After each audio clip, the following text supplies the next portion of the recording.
Wall Street Journal is now reporting that they believe the United States will completely collapse by next year. We're going to be going over that headline. MSNBC has guest analyst on saying buy guns, barbed wire, and farmland.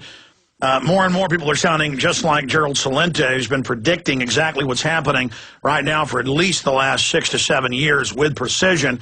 He called it in 2008. He said by 2010 the stimulus would have run out.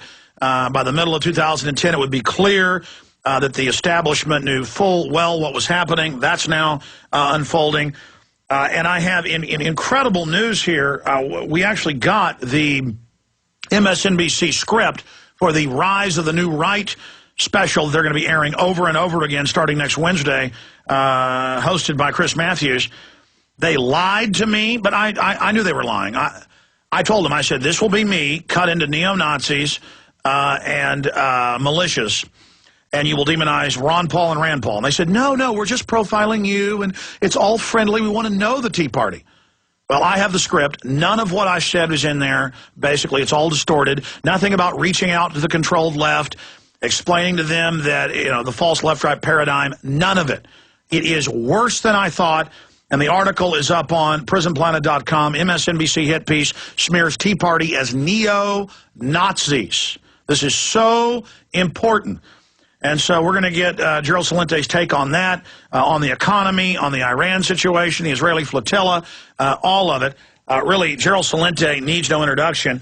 I can look at our prisonplanet.tv numbers, our web streaming numbers, just the phone calls we get, the YouTube channel.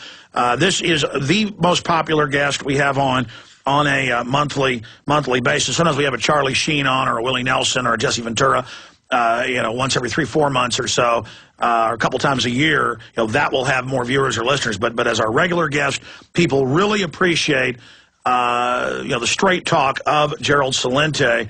And he really doesn't need any introduction, but he is the Trends Research Institute, founded in 1980. TrendsResearch.com has a long, illustrious bio. Find out more at TrendsResearch.com or in the past interviews we've done with him at PrisonPlanet.com and Infowars.com. Gerald, so much is happening. So much is unfolding. Good to have you here with us.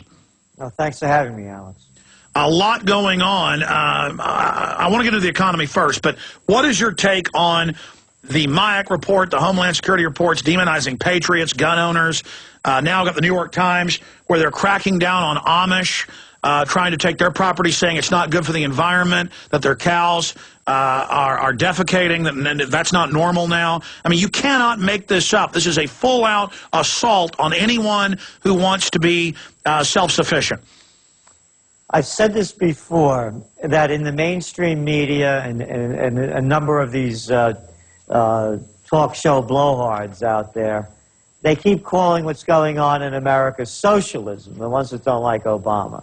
We've made it very clear that the merger of state and corporate powers, by definition, is called fascism.